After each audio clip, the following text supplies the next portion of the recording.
What's up, everybody? Welcome back to another episode of the Nice Guys Podcast.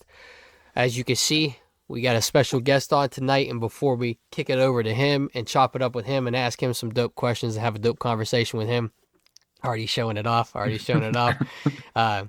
No D Money tonight, and we obviously got Jordan Love, NFL MVP over there, Duper. Yes, sir. In the top left corner, ready to chop it up with us as well. Got an action-packed EP as we put out on Facebook earlier this week. The structure of the podcast is looking to change in the future, and you guys will see that if you tune into the EPs and watch the clips and see how things are done moving forward. But nonetheless, we're excited for this EP tonight. Super excited to have this guy on with us and chopping it up. It's been a long time coming, and I'm honored to have him on tonight. And before I give him an official introduction, before we get going, Duper, as always, Gospel. the way that it's moving Gospel. now. Why don't you kick it off? Tell us, Brother. Gospel brother. Give us last week's again. That's what we. Oh, or is that gonna? That's all right. You can just give this week's if you. Yeah, that I don't even remember what page I was on. That's good. Check You're it. You're straight. All right, we got Atomic Habits for this week. Okay. Good book, simple book. Yep. We got, but when we repeat 1% errors day after day by replicating poor decisions, duplicating tiny mistakes, and rationalizing little excuses, our small choices compound into toxic results. Atomic Habits, Gospel. Atomic Habits, the Gospel. Thank you, brother. Thank you, Atomic Habits. Okay, Yep. You want to dive into that a little bit and what you felt when you first read that?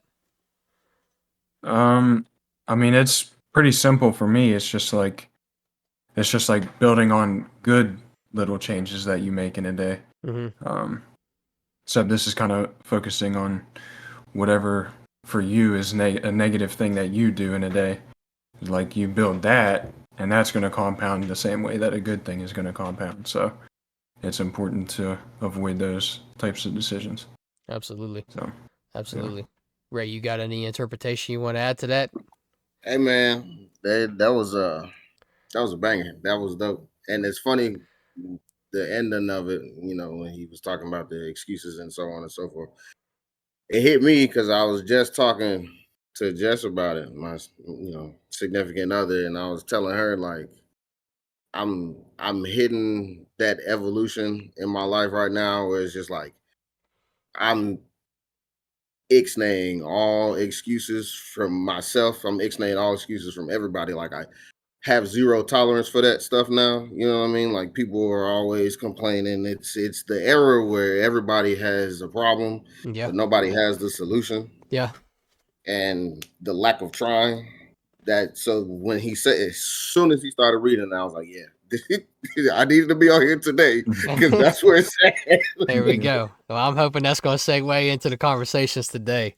That's dope. No, that's dope. Yeah, I really don't have a different interpretation other than what Duper said. I think it's I think it's good to have that little bit of negativity and that toxicity in your life because it helps balance out. Because everything can't be good all the time, right? If everything was good all the time, there'd be no room for growth, no room for change, no room for evolution. So I think it's just honing in on that little bit of negative and like taking the chisel to it, fine tuning it, and turning that into a positive to better the life. So for sure.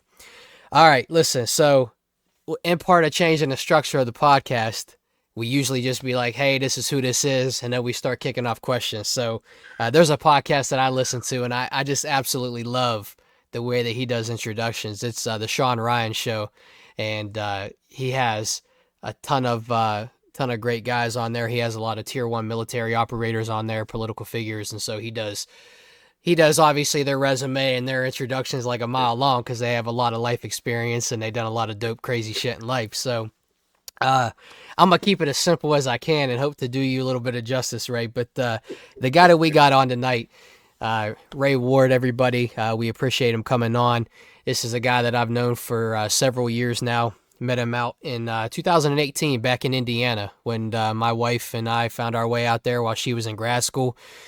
Rae and I went through the trenches together, working with some at-risk youth and dealing with the worst of the worst. Now I don't want to call them the worst of the worst. The most challenging, I will say, kids in Indiana, and because honestly, man, those kids changed my life. They brought a lot of positivity to my life. They brought a lot of life to my life. You know what I mean? They lived a lot of life in a short time. So and it was I'm really blessed to have that job and really blessed to have met Rae in that field of work. And funny enough, after that, we found our way back on the East Coast again. I just found out before we got recording that I thought Rae was born in Virginia and moved to Indiana, but he was actually born in Indianapolis and has family that he lives with out in Virginia. I'll let him talk about that in a little bit here. And so Rae has a significant other, as he mentioned, Jess. They have a beautiful relationship. They've been together, I think, longer than Aaron and I have been together. And so that's awesome to see. And he is a father of one, and shared some news beforehand. So I'll let him talk on that as well. But he is Team Girl Dad, as you can see. We're repping the dad gang. So I can't wait to hear about that part of his life too. And honestly, man, just so proud of him for everything he's done in his life thus far, and just honestly thankful that I get to call him a friend and get to have this conversation with him tonight. So, with that being said, Rae, I hope I did you justice, brother. Hey, Hey, much love on him. appreciate you, bro. Appreciate you. What's going on, people?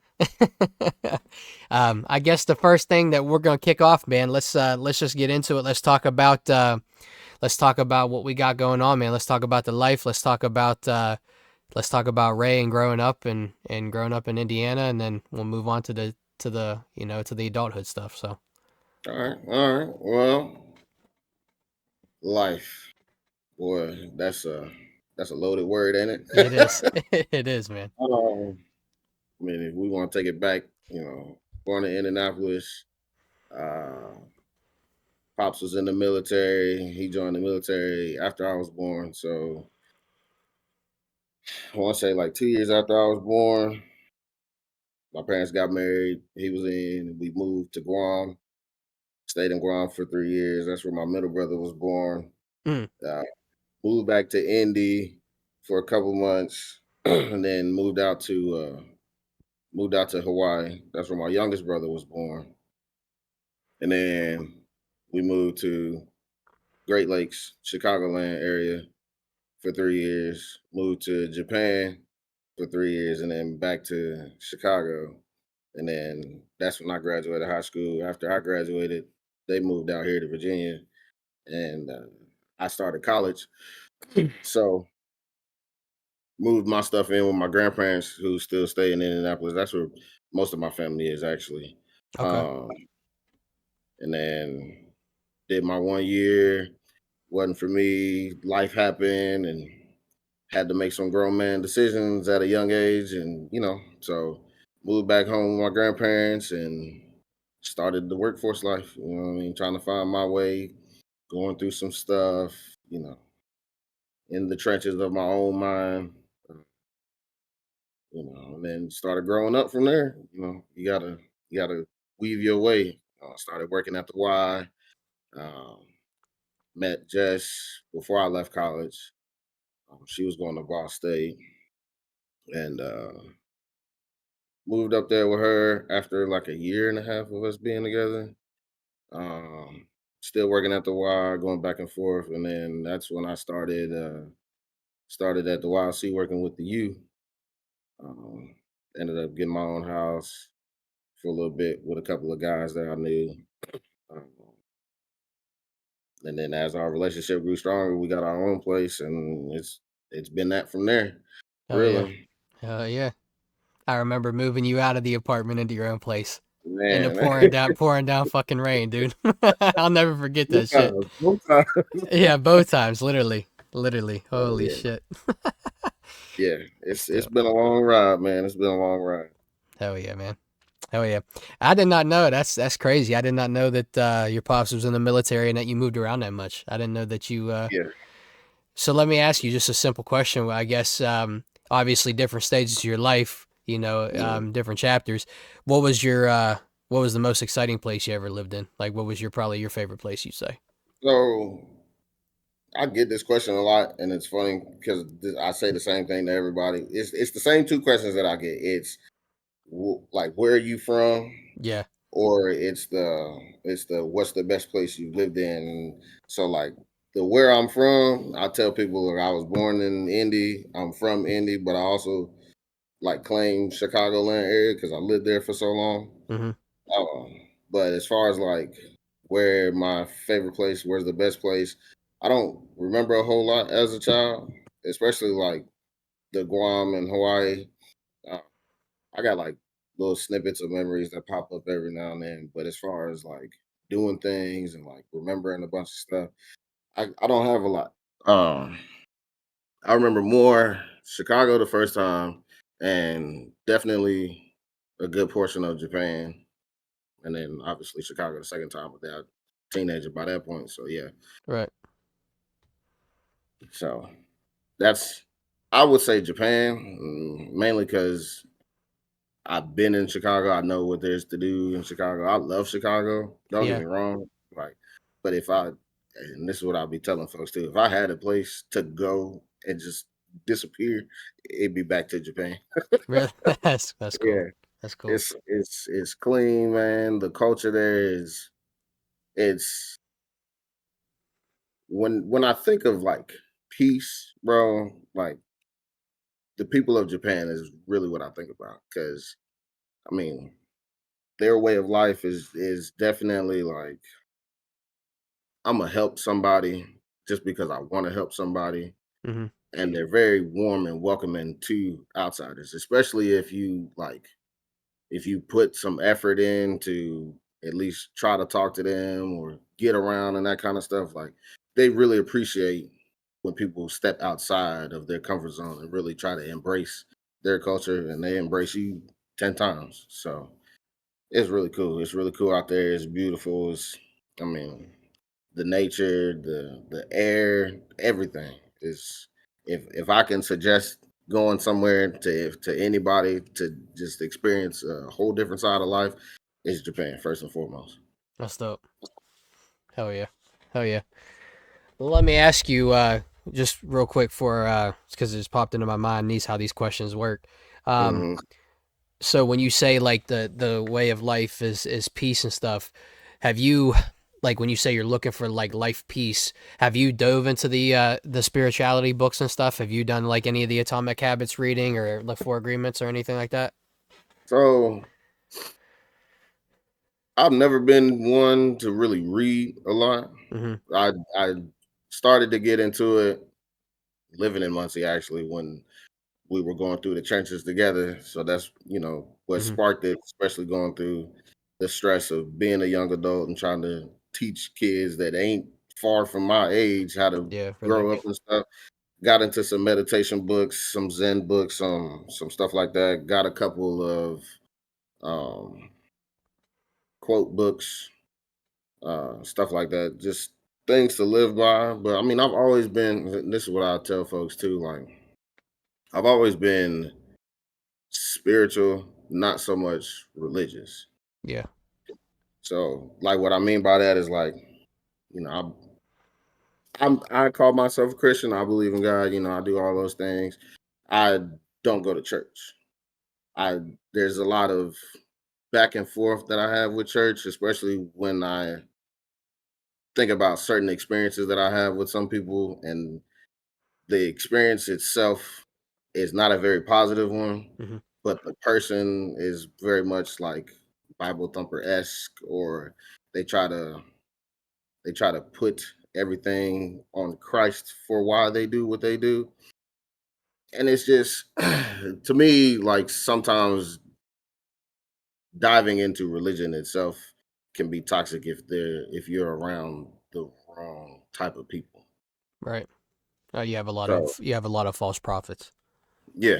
Yeah. So I know what I believe in. I know, my morals and values, and I do the things that I think leads me down the path that's laid before me.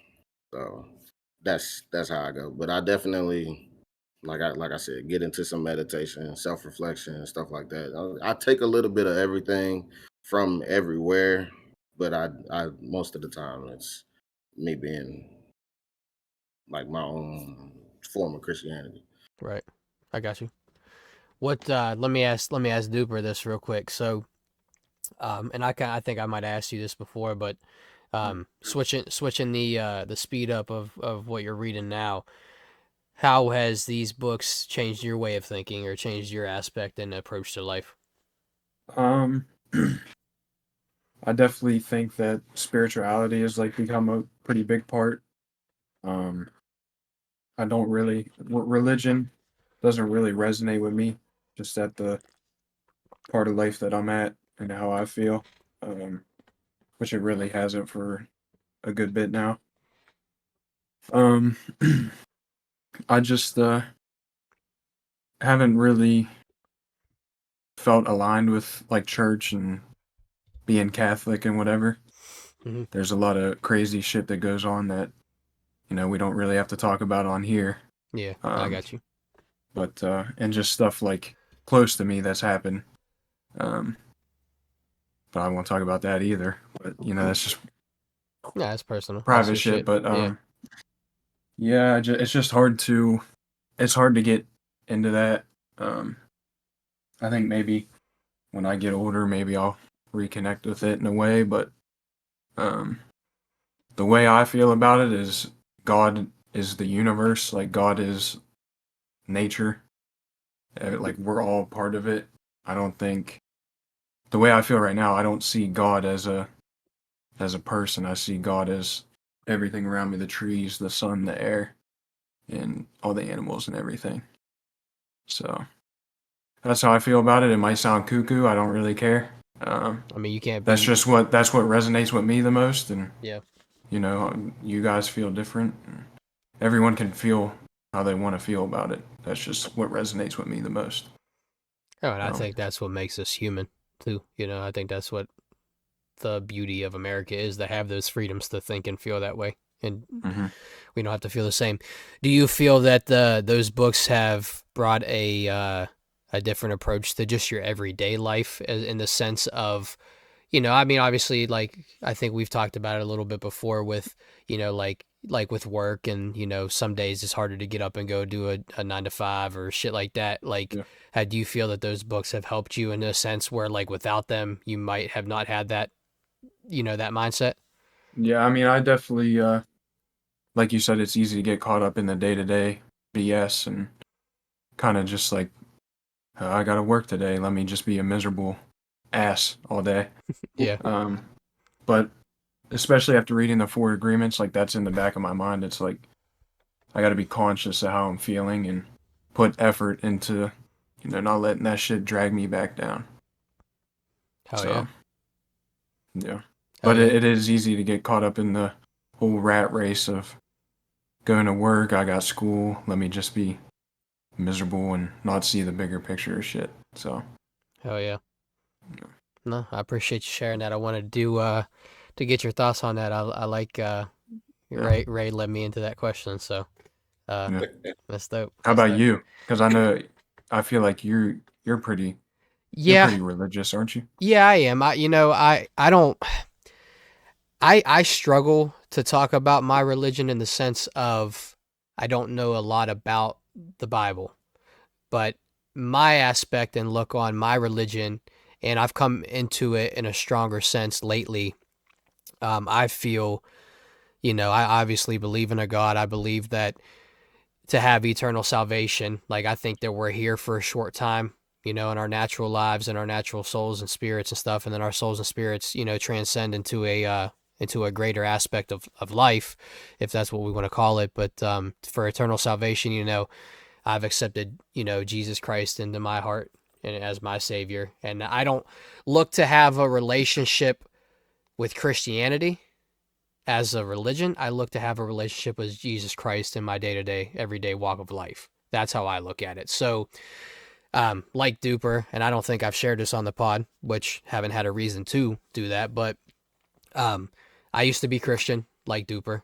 And Duper, I think, is at this point is kind of just, doesn't have a religion that he sticks with. But but yeah, I didn't get a lot out of it. I struggled, and back in 2014, I had 2 life events take place back to back right after one another that really caused me to have a strained relationship with God and religion. I was very angry, and then I kind of went down a dark path in the sense of just kind of didn't care what I did and how I spoke and how I thought.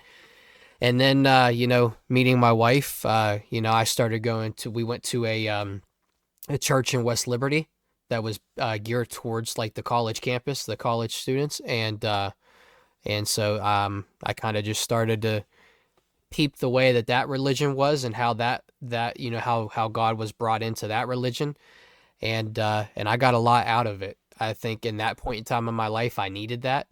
And there's been times, like, don't get me wrong, I'm obviously not the perfect person. Everybody knows that, and I'm very open in sharing that.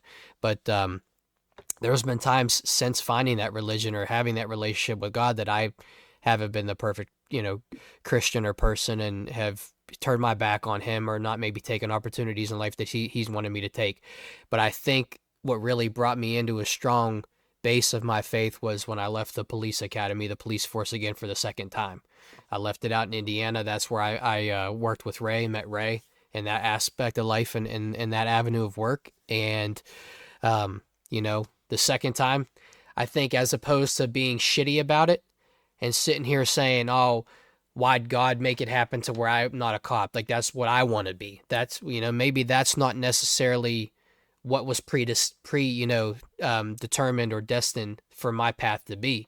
And so I really had to have that conversation or that, self-realization in that moment of time to get through that and to say, hey, shit happens. Let's move through it. Let's just kind of go a different avenue. And I believe personally, that God opens certain doors for us in different avenues that he wants us to go down.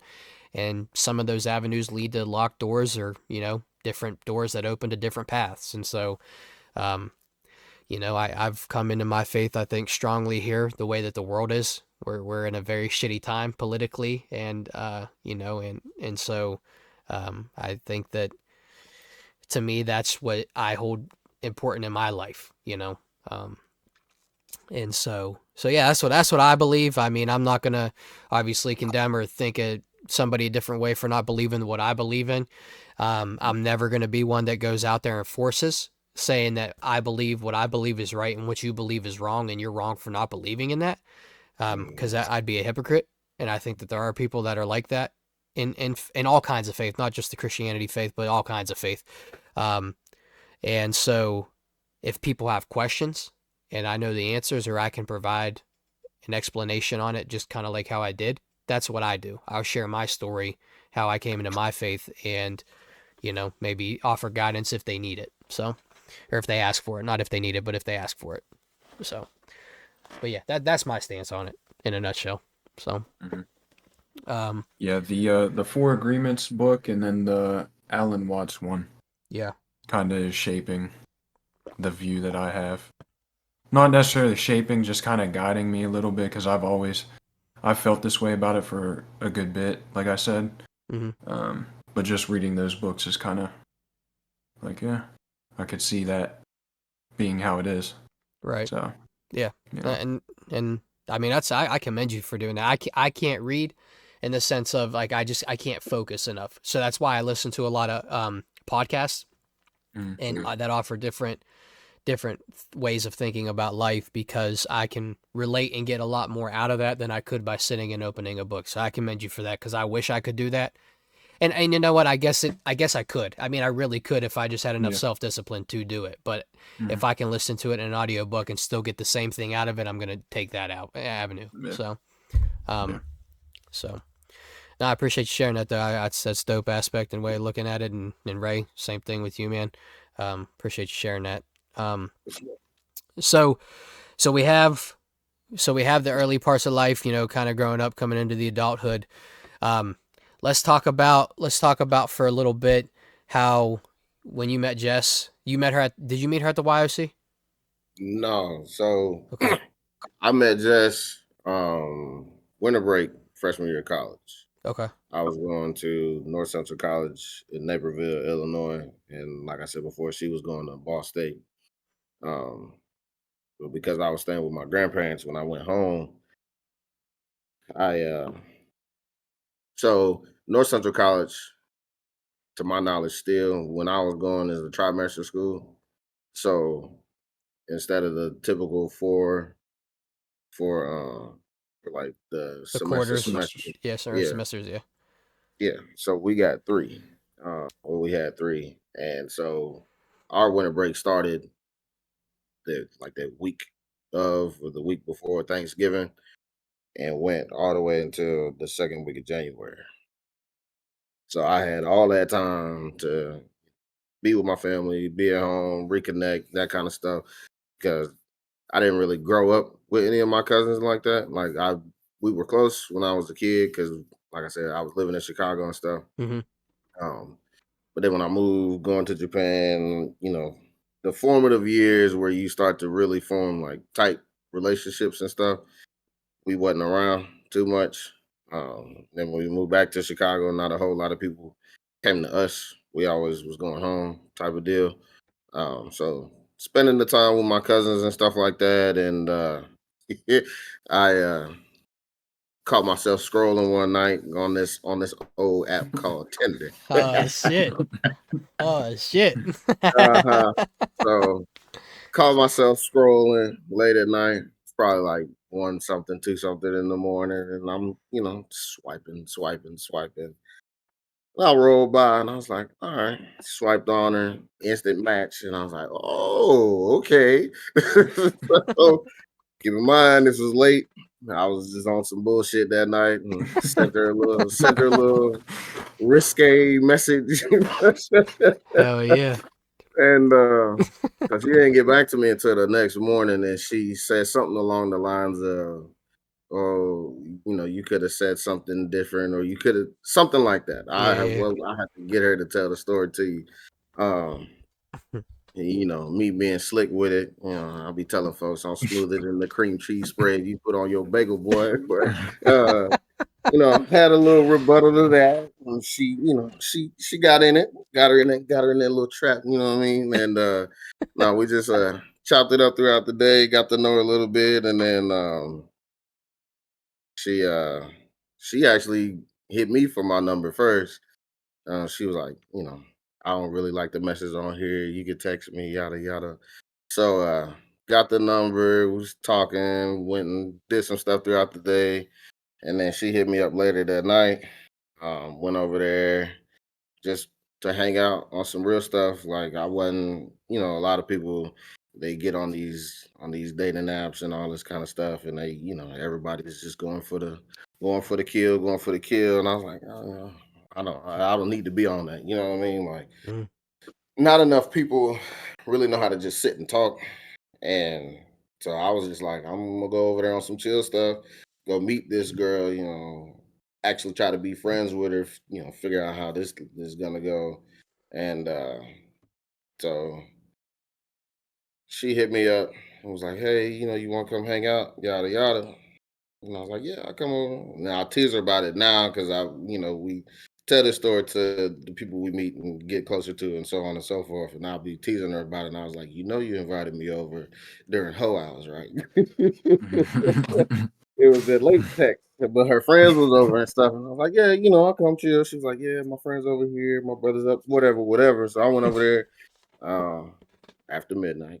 After midnight. But yeah, just went over there on some chill shit. And we actually had a very, very good interaction. Got over there, met her friends, met a little bit of her family. Um, Everybody left and we was just talking, bro. Like went outside. It wasn't too cold. So we was outside watching, looking at the stars, talking and shit. And I look at the clock and fucked around and talked for like 7, 8 hours, all through the night, up the next morning, so on and so forth. Um, and then yeah, you know, little of this, little of that. And during the winter break, we pretty much became inseparable, like just hanging out on some real cool shit. You know what I mean? Like obviously we had the time apart, but for the most part, if I wasn't hanging out with my cousin, I was hanging out with her, That's ripping her cool. run into the city and meeting her dad and Steak and shake and shit like that. Just doing like the college kid thing. And so it came. It was Christmas. So Christmas came around. You know, the ladies, they like to do the gift giving and all that stuff. And I told her I was straight up, like I said, college kid, I don't really have no money like that. You know what I mean? Like, I don't want you to feel obligated to give me no Christmas gift, because I'm telling you now, I ain't got it like that. And she was like, no, no, I want to. Okay. So now in my mind, I'm like, all right, like you real cool, because you doing things on your own accord without the expectation, you know what I mean? Without feeling like there has to be this reciprocal, like, interaction between me and you, like, you not trying to push on nothing. Okay, cool. Then my birthday is a little over a week, less than a week actually, after Christmas. So Christmas and then my birthday, and she was like, because she was getting ready to go back to school before I was, and she was like, "Well, I want to do something for you for your birthday, yada yada." And I don't know if you've been downtown Indy Mm-hmm. too much, Couple but the times. Eagles Nest, the Eagles Nest restaurant down there, I the don't one think I've that's ever been in, to it. oh, listen, if you ever go back, but it's in what used to be the Chase Tower. I think it's now the Salesforce Tower or whatever. Okay. At the very top, it's this very fancy restaurant, and the whole thing rotates while you eating, so you get to see Good shit. 360 view of the city. Oh yeah, it was fire. That's sweet. And she made it happen. And I was like, yo, this girl is, in my mind, I was like, yo, this girl is crazy. I looked at the menu and I was like, yo, I ain't never seen prices like that. And I was like, you really about to spend this on me? Like, but she played her full court press, made her intentions felt, and I was like, all right, cool. Like, now how's this gonna work when we go back to school? You know Mm-hmm. what I mean? So I went back to school, she went back to school, and it was, let's see how this long distance thing plays out. And Now, when you say, not to interrupt you, but when you say long distance, what was the distance like? so Muncie to Naperville, I think, was 4 hours and some change. Oh, shit, a grip. So Yeah. okay. And yeah, so I mean, we both had our own cars, but like I said, I was playing sports and stuff. So I wasn't working. I was focusing on, well, trying to focus on, sports and school and shit like that. Like I said, a bunch of stuff happened during my freshman year, and it didn't it didn't lead to the best mental states for me. But her being in my life was the bright spot, and that's kind of where I had some clarity going through it all. But yeah, she was determined, bro. She'd come out, every couple weeks or so. Never really asked me for no gas money or nothing like that. Like, she knew where I was in life. Opening up to her and telling her this kind of stuff, and she made it a point to be there for me, and make things work. She wanted to see things through just with me and her, so she would come out. I think I went and visited her once or twice before the school year was over. But she'll come out, she'll kick it in the dorm, chill with the boys, chill with some of the ladies that I knew on the campus and stuff like that. And she loved it coming out there, because we'll go out around the town, or take her to some of the places that I used to go as a kid, since we lived there prior to me going to college and stuff, so I could show her around, that kind of stuff. So uh, coming out, visiting the man, and just we've been on it ever since. We met in November of 2015. We became official on Valentine's Day. Or no, we met November of 2014, became official Valentine's Day of 2015, and we've been on it since, bro. Almost 10 years now. That's dope, bro. That's really cool to see. Yeah, that's sick, man. I love that. Um, Yeah. now I don't, and if you don't care to get into it, that's perfectly fine. Um, what was some things that you said that you had some not so good things going on, and while you was in college, like you cared, like you don't have to get into specifics, Oh but no, I'm gonna get into it, because I feel like a lot of people don't talk about this kind of stuff. Some people need to hear this kind of stuff. But yeah, I'll get into it. I processed it all, so it's not like as touchy of a subject anymore. Mm-hmm. But I mean, first thing was being away from my family. You know what I mean? I had never really my immediate family. I've never really been away from them like that. Um, you know, less than 2 weeks after I graduated high school, I'm packing all my shit, moving into my grandparents' house. I'm at my grandparents' house full time now, so I didn't even see them like pack up the house or nothing, and they got their shit and came all the way down here. Now, a lot of people probably don't know this, but the drive from Indianapolis to Chesapeake, Virginia, that's a 12-hour fucking drive. It's a minute. It's a grip. Yeah. So me as a college kid, I'm not doing that shit. You know what I mean? I got a 98 Honda Accord. I ain't got no money like that. You know, I'm definitely not about to drive 12 hours by myself because I'll be sleeping on the side of the road somewhere. So yeah, no. So it was them up and leaving. Dad had orders down here, that kind of stuff. Uh, and then just getting into some grown man shit, you know what I mean? Like college, a lot of people, if you don't really like set yourself up for being alone or setting yourself up with being consistent and having a schedule and being disciplined and shit like that, college will really fuck you up, bro. College will really fuck you. If you don't have a support system like that, college will really it'll light your ass up, bro. Because some people they don't like they need that constant reassurance or they need that somebody constantly on their ass. And college is where you grow up. Like you really gotta be about your shit. Mm-hmm. Like college and the workforce are one and the same in the sense of life holds back no punches. Like you get struck and you gotta that's the adversity that you gotta start dealing with. You gotta live through. The only difference between college and the workforce life is the money you're making. You know what I mean? Right. Or the consequences when it comes to certain things that you do or don't do.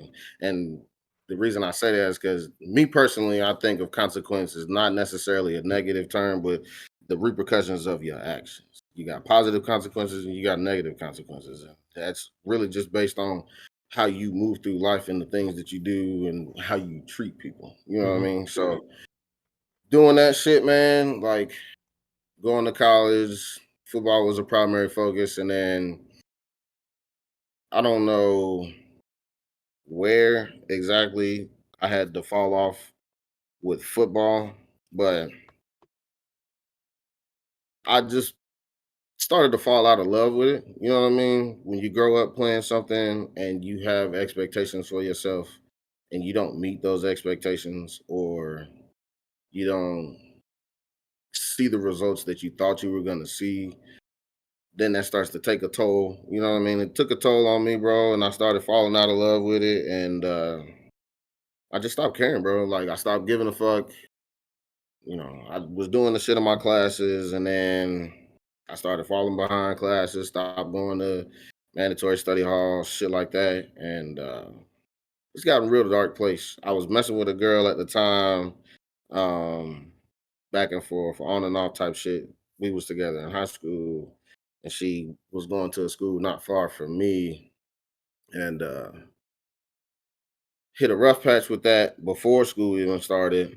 And then, like I said, it was on and off. So that was weighing on me every now and then. And then there was a couple of times where family was close. My parents, more specifically my mom, we had a death in the family. Uh, and my mom was close. I was talking to her quite a bit, and I was telling her like, if you come out, because her grandmother had died, and I was like, well, if you come out, I would love to see you. I haven't seen y'all, this whole time, and so tried to make something work with that, and it didn't happen. And in my mind, the way that it went about, I feel like I was kind of done dirty. Like more of an effort could have been played and it wasn't. So I was hurt about that, and so me and my mom started to have like a little rough patch in our relationship.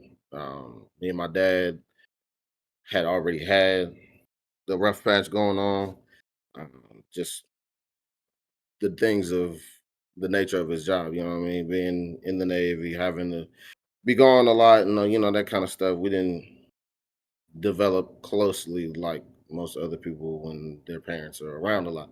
Mm. Um, so I mean, like we were cool, but then we were butt heads and stuff like that. So it was very hard to have that disconnect from the people who I thought was going to be there for me the most, even with the space and stuff. My brothers were still young at the time, so I wasn't really talking to them like on a consistent basis. Um, and then I just started getting into some negative shit. You know what I mean? Going to parties every other night, not really giving a shit. I would do just enough to stay. I had got on academic probation, and I was starting to do just enough to stay out of it. But I was just like, I'm out here. You know what I mean? The program that I was in, it was a tough program, and that stuff started to not shake out the way that I thought it was gonna shake out. And so I changed my major, broadened it a little bit, and I started to pick it up. I started to regain interest and stuff back in school and things of that. But I was so shot by that point. I gave up. I really I quit on myself. And when I think about it all the time, the day I still remember the day that I just was like, fuck it, I'm done. Like I went to class. I had two exams that day. Went and took both of my exams and went back to the room, bro. And I was just like, I can't fucking do it. I can't do it. I was in my head about the exams because I didn't when you do something you just don't feel comfortable right after it's done. That's where I Mm. was at with these exams. So I took the exams and heart was beating fast and all that stuff, and I just wasn't feeling comfortable about it. And Jess was with me at the time. I think she might have had already been out of school, and she looked at me and she's like, "Are you okay?" And I was like, "No," and broke down and shit, cried and stuff. And I was like, "I think I'm about to drop out." You know what I mean? Like, I don't think this is for me right now. She's like, "Well, why don't you go and finish doing what you got to do?" Yada yada. I was like, I can't, I can't. Like right now, it's just not the time for me. I don't feel like I belong here, and so I went and told my professors and talked to whoever I needed to talk to, and I told them I was like, "Yeah, I'm dropping out. That's it." I was talking to my roommate, college best friend, and he was like, "Bro, for real?" I was like, "I can't. It's too much outside of here that's weighing on me in a way that I can't focus." And so we cried, packed up my car, and got on the fucking road, bro. Went back home. And then the crazy thing was I'm crying the whole time I'm coming home. And get to fucking Indy and fuck around and get pulled over, bro. And I was just like, of course. Of course. This is Oh my the gosh. caveat, the cherry on top for the day. Well, nothing happened, but it was just like it was that constant pressure. And that's what I was saying before. Like if you don't set yourself up to be able to move through adversity, knowing that you are going to be okay in the end, it's gonna hit you, bro. It's gonna hit you like a Mack truck, and this shit hurts. It hurts in the moment, and then it hurts when you start to come to terms with it, because then you start to notice the changes in you, or at least I did. I started to notice the changes in me. Started to notice me being in a dark place. Hey, man. Me being in a dark place and then trying to come out of that dark place. And to me, I felt like I was doing it alone. And in reality, I wasn't diving into the people that knew me best when I needed to. So that's how the college experience worked out. Hi, I appreciate you sharing that, man. I saw So I saw Duper shaking his head a little bit. Duper, you want Mhm. to add anything to that, or kind of tell Yeah. Rae like you related that a little bit? My first semester up here tore me down. I was coming in here. I felt like I started hitting the gym real consistent. I felt like I was doing things um, that were like good for me and would help me. But I come in and it was like 2 weeks. My shoulder to cry on was some Fireball every night. Mm. So it's like, and I was on probation after my first semester. Um, I remember getting that email about, hey, you're on academic probation. I was like, my life's over. My Mm-hmm. life's over. Like instantly just shit my pants. And yeah, it's not easy. Like you said, if you don't have a plan and you're not ready for it, or if you can't handle the getting punched in the face, then it's hard to kind of get through it. But um, luckily, I'm in a spot where I'm still here, but definitely not close to being over with school. But Yeah, gotta grind it out though, man. I've been there. You know, you making it further than me, and I kind of got to live vicariously through Jess with her going to school. You know, me being home and all that kind of stuff, seeing the grind, and you know, it's tough, bro. It's tough, mhm. but you doing it, bro. And a lot of people they think college is easy, and it's not. So I commend you for sticking through it, coming out of that dark place because it can be hard. Oh yeah, Oh yeah. yep, yeah. Oh yeah. First semester, not good. That was probably the lowest point that I've ever been at. Was first Hmm. semester. But Mm.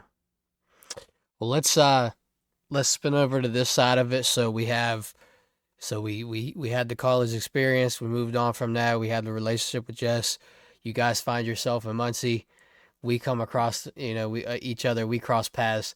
Why don't you talk? Because I know it's a bulk of a really big chapter of your life, and I know you feel the same way about that about getting time. beat up by kids. Yeah, yeah, shit. Not when he was around. But I know that the relationships and that you built through the YOC and the kids that we got to work with, I know that means a big part to you, to you. So why don't you talk about that a little bit? Oh man, so let me preface this with before even working at the YLC, I've always had this mentorship, leadership type of trait to me, especially being the oldest of three, and the oldest of three boys at that. Always having to be like that role model, the leader. You know, I take that kind of stuff very, very seriously, very personal, because I have family members that didn't get the same type of love and care and leadership that I've gotten, and they didn't move in the same way, and their life is way different than mine. You know what I mean? And so I've been working with kids for a long time, bro. Like when I got out of school and started working at the Y, I was working with I was working in the wellness section, weightlifting and all that stuff, helping just people in general. And then I got approached by my boss, and he asked me, you know, you got this sports background. How would you feel about starting up a class, like a PE class for the little kids that was going to daycare at the Y? And I was like, yeah, you know, that sounds that sounds lit. You know what I mean? 2, 3, 4 year olds teaching them sports and stuff. So started with that, and I enjoyed it, and it started to bring back some purpose in my life, especially being in that dark place. And so did that, and then I had the privilege to start my own program, and I was working with some of the high school athletes, the middle school and high school athletes that would come to the Y for like the after school care or whatever, and training them up in their respective sports, you know, getting them conditioned, you know, that kind of stuff. Um, so that is really what started the love and the drive in the professional setting. Um, moved up to Muncie, and I was still driving back and forth, working at the Y, and I was just like, you know, I got to something else is there. Something has to come up because all that driving plus not really making a whole lot of money. Like I gotta gotta level up somehow. I gotta advance, get to somewhere better. And lo and behold, Jess turns 21. She starts working at the YLC because she was getting her degree in psych, and so the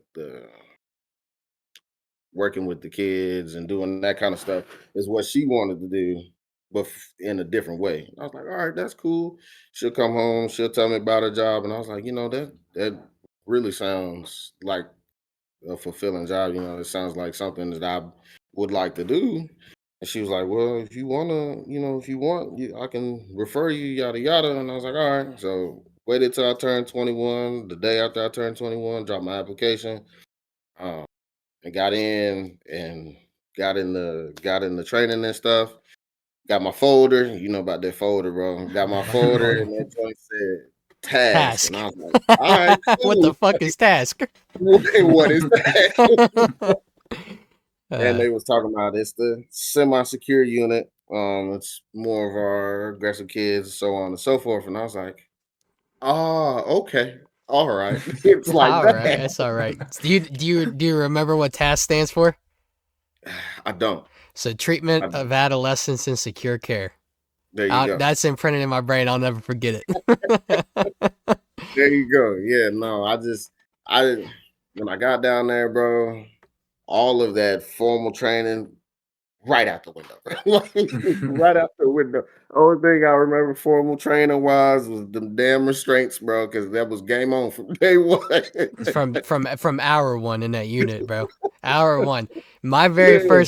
first day of shadowing, the kid busted out of A unit into the central control, and we had to restrain him. And I think it was you, me, Uh-huh. and I think Breland, and I think Ramon. Yeah. I think it was us four. I don't think Ramon was working at that time. Was he Yeah, working? he was I there thought he before got me. there. Nah, Okay. yeah, he was there Then it before might me. have been, yeah. So yeah, bro. And I think before Ramon got there, I was there probably at least 6 months before. Damn. And yeah, so yeah. And by the time you came down there, we was starting to make some decent change. But yeah, bro. So got in there, man, and my first partner, Wes, I got Mm-hmm. down there, talked it up, chatted up with him, and he was like, look, man, he was like, I may be a little dude, but I'm gonna tell you now, this unit is not for the weak. Like, I see it. The hell, the first 2 hours I'm down here, I already got stuff that I got to do, not in a good way. And he was like, it's rough down here. He was like, these kids, man, they really need that help. They really need some extra TLC, but they don't accept it because they don't want to be soft in front of other people. I was like, I get it.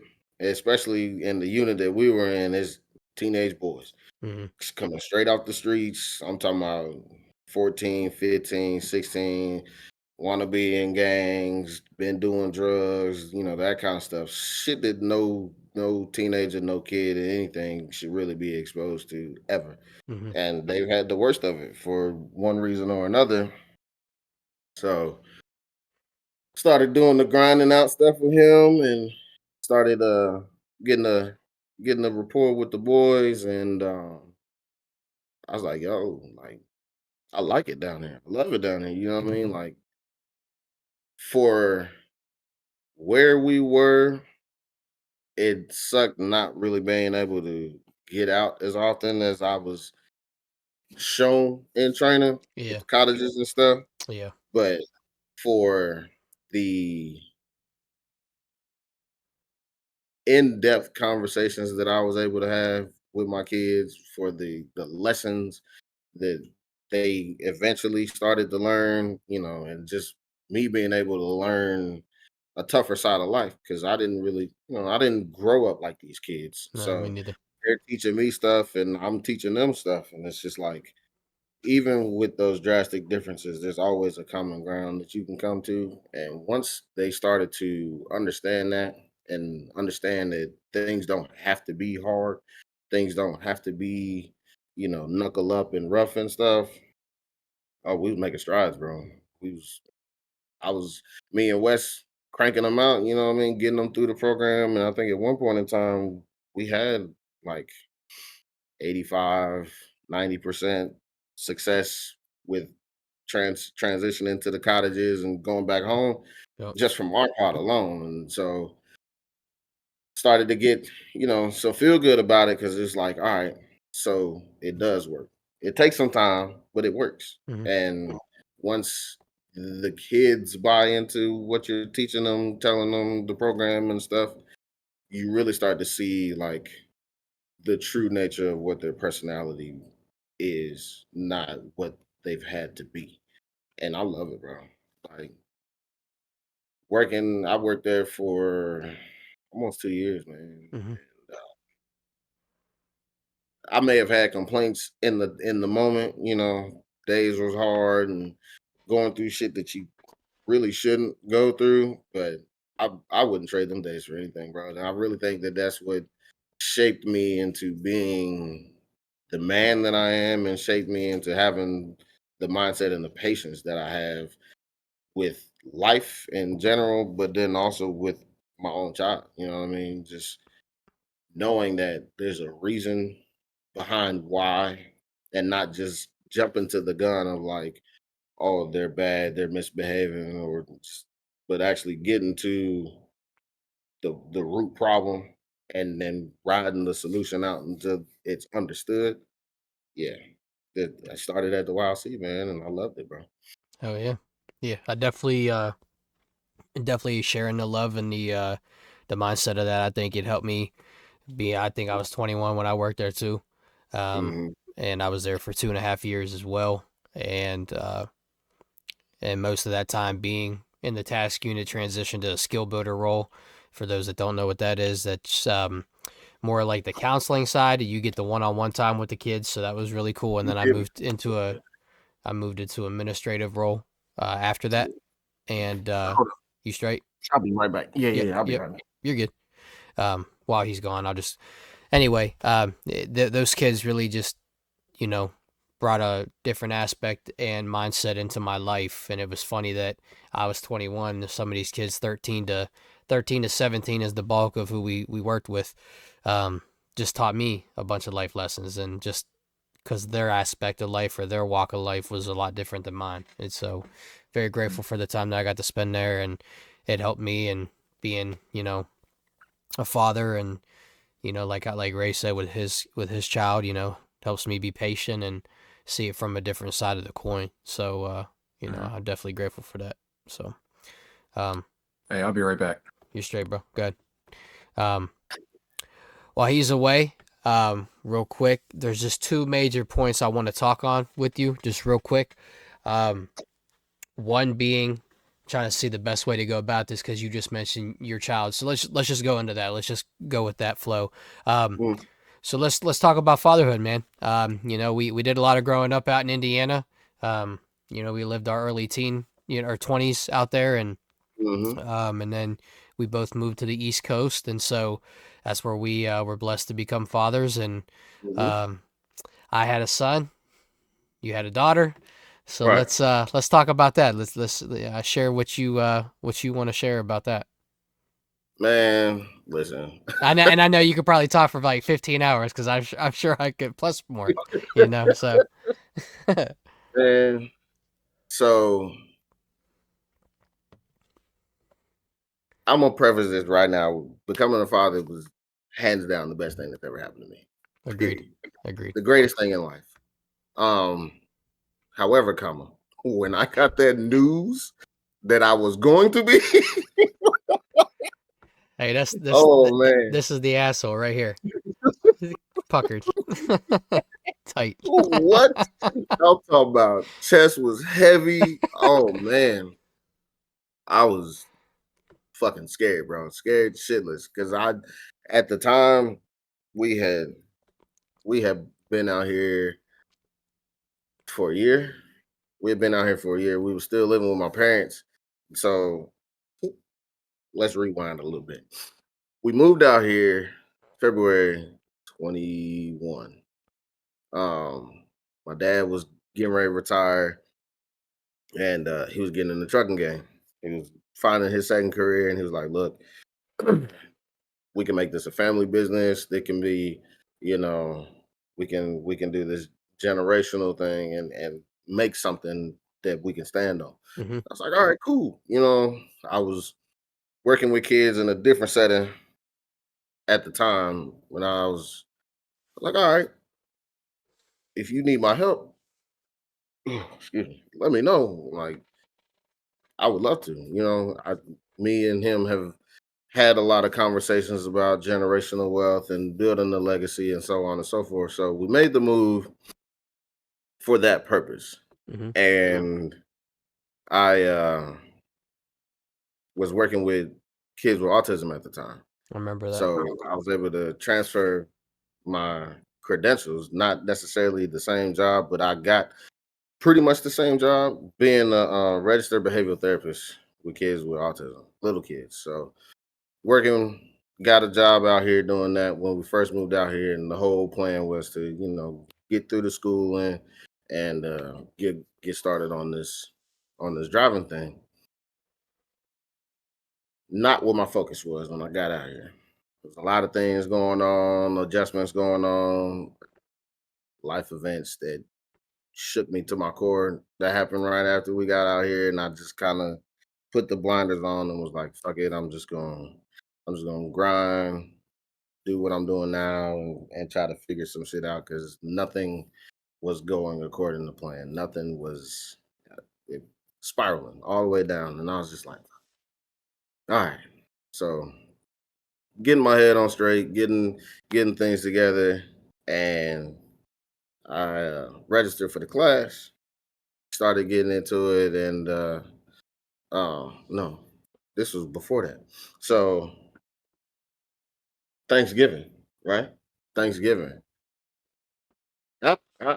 So Jess's birthday. I don't remember what do you know what we did that day? Something for her birthday, early October, and we going through life, getting to the meat and potatoes. She was going back to school, getting our shit together, Hmm. and she was like, she I was working, I think, and I came home, and she was like, I haven't had my Aunt Flo ain't came in town yet, and I was like, you sure? You know, we've had some moments throughout the time of being together. And so, it was one of those things where it's like, all right, we've been down this road before and it wasn't what we thought it was gonna be. So let's see if it's gonna be what we actually think it is, or if it's back to the status quo, the irregularities and stuff like that. So Thanksgiving come around, and who was it? Your dad and so her dad and her uncle came in town, and we all had Thanksgiving at my parents' house because I was running it up, telling them like Thanksgiving down here. Oh yeah, you ain't gonna want to go nowhere else if you come down here for Thanksgiving. So they come down. We have a good time. They leave. She's like, babe, I still haven't had it, and I was like, all right, well, let's take a test then. Let's figure it out. Yada yada. She goes and gets the test, bro. She takes this test. She comes back in the room. She's looking at the test, and she looked at me, and it was like this half smile, half worried look on her face. And I looked at that test, and I was like, hmm. Oh, okay. Here it is. That whoop, there it is, right then and there. And I was like, oh, all right. So now we got the full court press. Let's get on this shit. Like, we got to kick it straight into high gear and get the things, bro. My mind was like that when it came to what needs to be done, how we need to get going. Hmm. I went into instant stress. Oh yeah, 100%. Instant stress. And I was just like, I can't do nothing about it now. You know what I mean? Like, we're here. So got in the class, was thugging it out, working 5 days a week, class, Friday, Saturday, Sunday. Jess being pregnant, not feeling good. I mean, that first trimester was kicking her ass, bro. And I Same for saw her. Yeah. it. I saw it, and I was like, I I wish that I was able to help in a better way, but she understood why I was grinding and why I had to do everything that I was doing. So she thugged it out in her own perspective, in her own respect respective, and I was doing what I had to do, bro. I'm talking about I'm out the house at least 80 hours a week Mm. between school and work and shit. Um, so got that rolling. Started the class in June, and July comes around. So our due date was August 7th, which was which is her niece's birthday. Mm. And it was like, all right, we got until August. Okay, cool.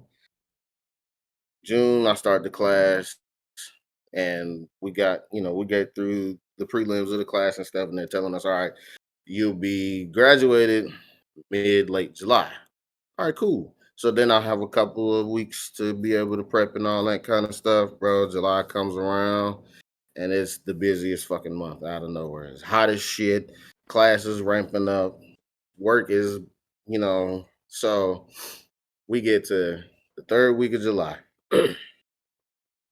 Kosher. Everything's the same. Still high stress. Everything's the same. It's not the same.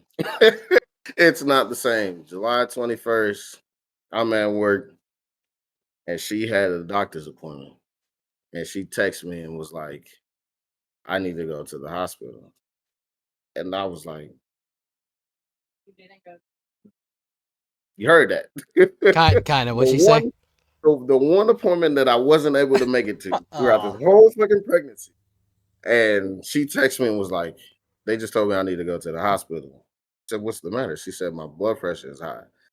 I Mm. said, okay, are you okay? She was like, yeah, I'm okay, but I'm nervous now because they're telling me to go to the hospital. And I'm like, all right, well, go to the hospital and I'll figure out something will work. I'll try to get off early if you need me to get off early. So she gets to the hospital and she's like, they're talking about inducing me. And she went straight into panic mode. And I was like, oh, so I asked her, I was like, what does that mean? And they was like, I might be giving birth today. And I was like, oh, whoa, Whoa. wait a minute. We had a couple weeks. So I was talking to my boss at my job, and we had like this work group chat or whatever. And all I remember was I texted the group chat after I talked to my boss. I texted the group chat. I said, it's game time, and I'm out of here. I leave. I get to the hospital. I'm talking about rest. I guarantee it. What? I was like, ooh, it's all right. It's all right. My mama was there. I was like, at least somebody was here with you when they can get there as soon as possible. So I get there. She gives me the rundown. The nurses come in. They give me the rundown. And I'm like, all right, so this is what we got to do. Because it wasn't full fledged preeclampsia, Mm-hmm. but because her blood pressure was high, she was at risk, and yeah, it wasn't going down, but she was already far enough along. So they was like, and instead of trying to risk this, we're gonna just get it going. So they uh they did whatever they had to do to get her induced. Um, I think that started at like 6. It's like 6 something in the afternoon, Thursday, all night long. Ooh, well, I'll tell you, that was the longest, like 15 hours, because she was in pain. The way that the method that they used to induce her, it prevented her from being able to, you know, do her movements or whatever. Mm-hmm. The baby was sitting in a way because she had to get like the little stomach monitors and stuff on her. Baby didn't like that shit, kept kicking it off, kept kicking it off. So the nurses had to come in every 15, 20 minutes, readjust Mm-hmm. everything. And it was just like constant, constant, constant. And I just remember sitting down and the one moment of peace that we had, and like I'm sure you've seen it in the movies where like sometimes it's in the war movies or anything. They'll be going through the stressful time and everything is just ringing and they're Yeah. just sitting there. That was me in that one peaceful moment we had throughout the night. She was finally able to just lay down, get some sleep for a minute. She got the shot and whatever, and I was just like, the epidural. Yes, I know, but I'm trying to make it quick. Anyway, so she gets the epidural. She's finally able to relax. She gets some sleep, and I'm just gone. Like, just everything is all the way up until that point, and I was just like, I'm really about to be a dad. Like, I have to have a little one in this world. Crazy shit. So I'm able to relax. She's able to relax. I'm asleep in this chair, and they're coming in and out every so often. And the next thing I hear is whistling at like 7, 8 o'clock in the morning, July 22nd on a Friday. Whistling. Oh, what the fuck is this whistling going on here? So I roll over, I wake up, it's the doc. He's like, yep. So you ready to get this show on the road? And I was like, I guess if you hear you whistling, you damn Skippy, let's do it. Like, so from that moment on, bro, life has been amazing. At least personally and familiar wise, because I was able to be a part of that for as long as I could have. They let me, hold her leg up, the birthing process naturally. Hmm. Um, and so I'm, helping her out. They're telling her to breathe. And then shit hits the fan. And the nurse was like, all right, so I'm gonna need you to move. The doctor's gonna have to do this. The baby's gonna be okay, but her shoulder's stuck behind the pelvic bone. Mm. And I'm just like, what? And the next thing I know, this nurse, keep in mind, this nurse is probably like 5 feet, 5'1", every bit of like maybe 115 pounds, throws me across the room. Fucking moves me out the way because Mm. she had to do her thing. And I'm just like, yeah. So I was just like, oh shit. Like, is this gonna be a not okay thing? And they're Yeah. like, no, like we got it. It's okay. The baby's fine. We just gotta move her shoulder. And I was like, ah. So I'm watching this shit as it goes down, and I was just like, wow, wow. Like the things that women go through to give birth, bro, is second to none. And I was just like, in my mind, I'm looking at this and I'm like, how? I would have never been able to do any of what's going on here. And 2 seconds later, they bring out my baby girl, and I was fucking bawling, bro. Damn near get ready to cry down. I just started bawling, bro. And they handed her to Jess. Jess starts bawling. She looks at me. I look at her. I say, you did it. We did it. And I'm bawling. And then they had to go take the baby and get her all warmed up and stuff. And I Mm. was just like, wow. Wow. I'm a father, man. Got to hold her for the first time, sat in the chair, the skin on skin, Hmm. and life has never been the same. Hell yeah. Respect, man. Yeah, it's Love. it's a wonderful time, bro. It's a wonderful time, and I'm sure you share the same sentiment. I mean, you got a son; he's a little bit older than my daughter, right? Yeah, he's 2.5. Yeah, So yeah. So I already know, look, you got to wipe the nose and shit. that's But awesome yeah, to see, though, man. I love it, man. I love it. It. Yeah, I'm proud of you, man, and I'm happy for you guys, and you guys are expecting your second child yeah, now and getting ready to do the we did. process over again. Yeah, we found out. When did we find out? May. So we found out in May. Was trying to hold on to it because the process with the first one was none the way we actually wanted it to be, as far as like finding out, Right. announcing, all that kind of stuff. So we was trying to actually do it the right way this time, was the right way for us. And so we found out in May. We was like, all right, we're gonna try to hold on to it, do the announcement thing, this kind of stuff. She didn't want to do a gender reveal this time, just because of the hassle of trying to get people Yeah. together and all that stuff. But yeah, we found out in May, and some of her family came down for my daughter's birthday a couple weeks ago, and someone over here can't hold water for shit, so she started spilling the beans, and I was like, "Well, the cat's out the fucking bag." Hell yeah. Telling everybody now, so That's dope. but yeah, so started telling everybody, and we was gonna hold on to the gender because we had just found out the gender that same week, and somebody had asked, and I was like, I can't tell.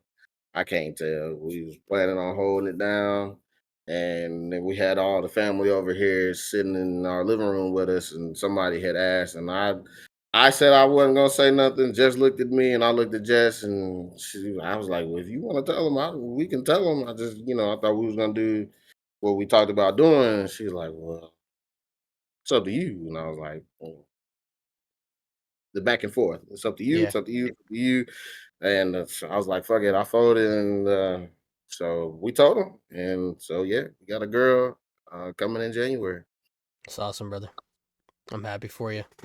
Appreciate it. And you are team girl dad, so you're gonna Oh, rock that. definitely. You know how to rock that down. So that's cool. Yeah.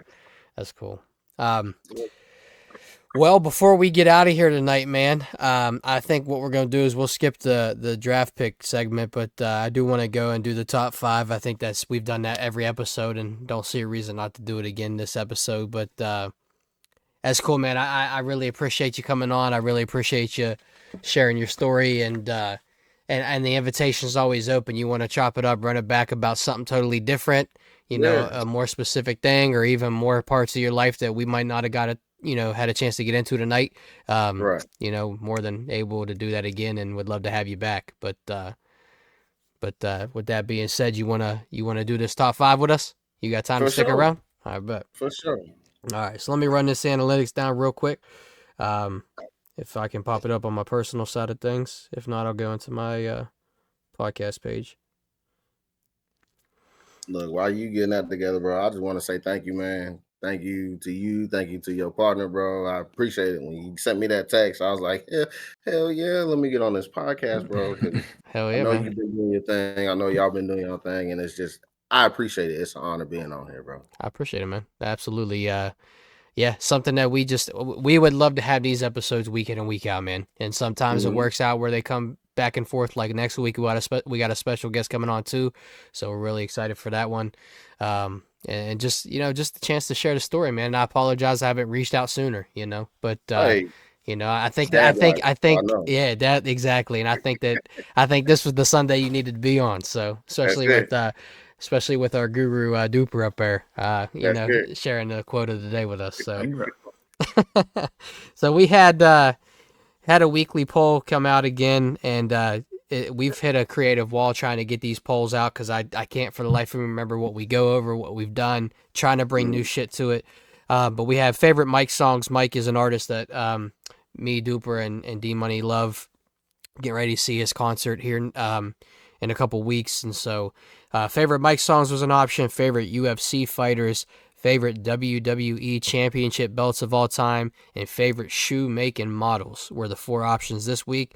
Had a little bit of a lower total vote count at 29 votes. A little bit down from the last poll that we had, but I didn't get a chance to share it as much, and with being off for the week, kind of maybe fell out of the algorithm with being seen on news feeds. But nonetheless, we appreciate the people that took the time to vote. It means the world to us. And we had favorite shoemaking models and championship belts tie with 14% of the poll. Favorite Mike songs came in second with 31%. And not by a landslide, but by 3%, 34% of the vote the poll holding the win. Favorite UFC fighter, so that's what we're about to get into. So, Got the top 5. These are UFC fighters of all time. Doesn't matter what generation, if they're retired, if they're active. I know Duper's super excited about this one. We're really big into the UFC. Rae, I know you said you struggle with your list, but and I don't know if you've watched this part of the show, but how we do it is we'll give our 5. We'll all give our 5, and then 4, 3 down to 1. Okay, so that's how we'll do it. So, you want to kick us off? Yeah, man. I'll do it. I'll get on it. When you told me about it, I was like, bro, I don't really watch UFC like that, but I'm fuck around. We're gonna figure it out. So yeah, man. I kind of dug back a little bit just from when we was growing up. I was like, I seen some UFC. I know a little bit about it, but I've seen like the older champs and stuff like that. So I'm gonna kick it off. My number 5 is Ronda Rousey. I put her because of what she did for UFC. You know what I mean? Especially being a woman in the sport, how she carried herself professionally, the doors that she's opened for so many athletes, female athletes today, women athletes. Um, and she was an icon for a while. It was probably like a 3-4 year stronghold she had, just being herself and breaking people's noses. So Hell yeah. number 5, Ronda Rousey. That's dope as hell. Good, Duper, you got number 5, brother. My number 5 is Max Holloway. Max BMF. Holloway. BMF belt holder. Dog. From the island. Mm-hmm. From the island, a dog. Island boy. Island boy. Number 5 for me, I got GSP. GSP is a dog. I loved watching him growing up. Me and my pops used to watch UFC a lot, and he's the one that got me into it. And so, yeah, number 5, GSP. That's lit. Got a comment on that one, but we'll wait to the later ones. Okay. Number 4 for me was Israel Adesanya, the style bender, little swaggy dude. So I catch his clips every now and then, and I love the way he moves around. So yeah. Hell yeah. Yep. All right, number 4, I got Robert Whitaker. Dog. Bobby Knuckles. Dog. Bobby Knuckles. Thug. Straight thug. Straight thug on him.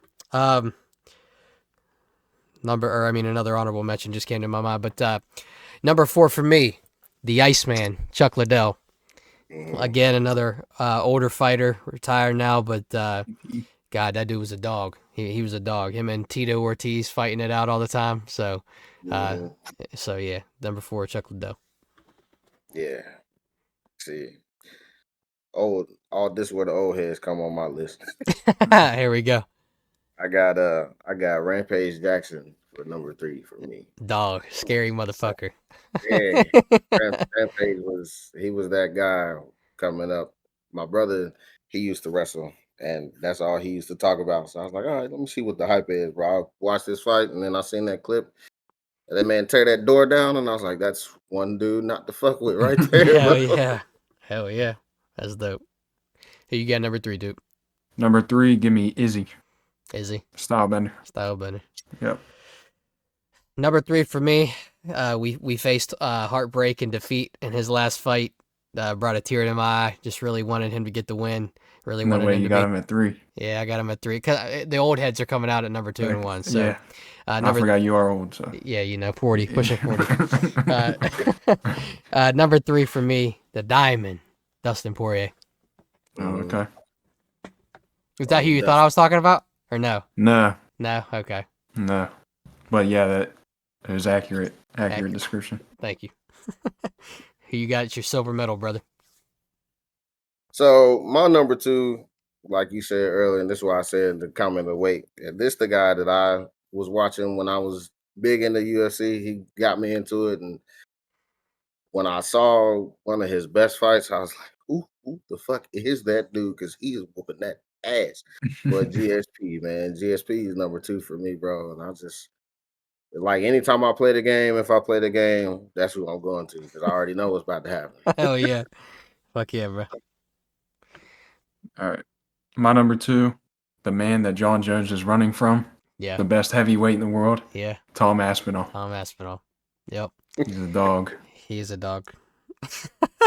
his comment, he about as loose-lipped as Sean Strickland is when he asked that female reporter if she ever been fingered by an MMA fighter, dude. It's insane to ask. Insane to ask. Yeah. Number 2 for me, another dog, pound for pound fighter, man. Just I love the way he carried himself outside of the ring as well as inside or not the ring, but the octagon. Robbie Lawler. Robbie Lawler was a brawler, so number 2, got to put respect on his name. So, went out on a KO too. Went out on a KO. Crazy. Yeah. See, doing this list, I'm gonna have to start getting back into the UFC because I'm hearing these names. And I'm like, I don't know who this person is. I don't know who that person is. But if y'all talking about them, they got to be something. Hell yeah. So, yeah. More him. Take his list to heart because he's more in tune with it now than I am. So. Yeah. But yeah. Last one for me, last but not least, the GOAT himself, John Bones Jones. Gotta. Yeah, I mean, he's the GOAT, man.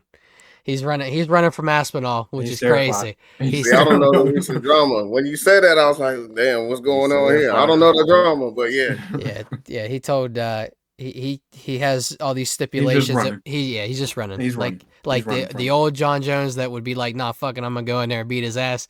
He's like, well, he's got to do this to get to me, and I'm like, yeah, gotcha. You're a little bit nervous, so yeah. I feel it. But rightfully so. Tom Aspinall's a dog too, so I mean, it's yeah. All right, I'm my excited. Gold medal. I'm excited. My gold medal. It's got to be the only one. Yeah, right Sean there. Strickland. Sean Strickland, bro. My GOAT. Oh, captain, my captain. That's my GOAT. The true middleweight champion. The true middleweight, yeah. Fuck DDP. Yeah. So, number 1 for me. Gotta be on the list for somebody of my age. Okay, the one and only, the notorious Conor McGregor. Oh yeah. I might be a cop-out answer, but come on, the dude changed the face of the UFC. It was the one that was ticket seller, a promoter pusher. So I mean, he just is a dog. I mean, the fact that a whole country got behind one individual was insane to think about the magnitude of that. So, hope he'll come back. Hope he'll take on that Chandler fight, but dude's got to stop blowing up the booger sugar. I mean, if he can get off the booger sugar, he'll fight and be all right. But dude's movies and acting and doing all that shit, living his life, and he doesn't need to fight again. He don't got to prove shit to nobody. I mean, he did what he did, and so. But yeah, that's my number 1. I just got 3 honorable mentions just real quick, and I think that they actually all were said. So John Jones could have made his way into the top 5 list easily. Rampage Jackson could have made his way into the top 5 list. And then, captain, my captain, Sean Strickland could have made his way into my list. So I got 3 as well. I got Cheeto Vera. Oh my God. Sugar Sean, and then Corey Sandhagen. I don't know Corey. He just lost. Really? I think 2 weeks ago he fought and lost, but he's a cool ass dude. Hell yeah. So, well, that's dope, man. We appreciate the people voting. Appreciate people taking the time to just really peep to what we're doing. And just real quick to get us out of here, do the outro real quick. Just go through our sponsors real quick, the ones that just make this possible for us, and we really appreciate the working relationship we have with them. Nighttime Creations. If you're looking for some dope apparel and you need any type of custom screen print done on apparel, hit him up. Nighttime Creations, KNIGHT, Time Creations. I think Creations might also be with a K. He has a Facebook, though. As soon as you put Nighttime, he'll pop up, and does really dope work. And just to give a snippet, this is one of 3 custom Nice Guys hats. This is the camo bill trucker style with the black and the little green inside for the stitching, but really did really great work. And we've got shirts and stuff out too. So we have that. Arbor Elite, you guys are needing work in the OV, the Ohio Valley. If you need any tree removal services, concrete poured, any type of that kind of work, hit those guys up. They do great work. And then last but not least, our two sponsors, partners. We have Shank It Golf, and then we have Cowboy Revolution Apparel. If you guys use the code The Nice Guys, you save 15% at checkout for what the orders are. Cowboy Revolution Apparel. I'm rocking one of their shirts right now. It says "Ain't no such thing as luck," so it's the dice on the front with the 11, and on the back it's a Queen of Hearts. This so no such thing as luck. They're a veteran military-owned company out of Texas. They do really cool graphic design shirts, and then Shanka Golf, obviously, golf gear, polos, hoodies, golf accessories. If you're looking for that, nice guys. Use that code at checkout. You'll save yourself some money. And in today's day and age, we need to save as much money as we can. So if you're going to make a purchase, save yourself some money. So, and then last but not least, just thank you to the people that take the time to watch, take the time to check the clips out, that have followed us recently. We've interacted, maybe asked some questions about upcoming projects and stuff like that.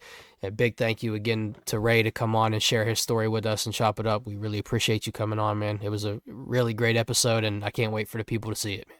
So appreciate you, bro. Hit absolutely. me up anytime. Absolutely, my man. Duper, you got anything to add, brother? We'll just have to do a mid-season check-in, because I know the Steelers aren't going to do any good. The Colts, who knows? And the Packers are going to be on top of the world. So. Oh yeah. Rae, you got anything to add, brother? Oh man, hey, like I said before, bro, great show. I appreciate you. Blessed, stay blessed, and much love to you and the fam. Absolutely, likewise, brother. Till next time, everybody, stay golden.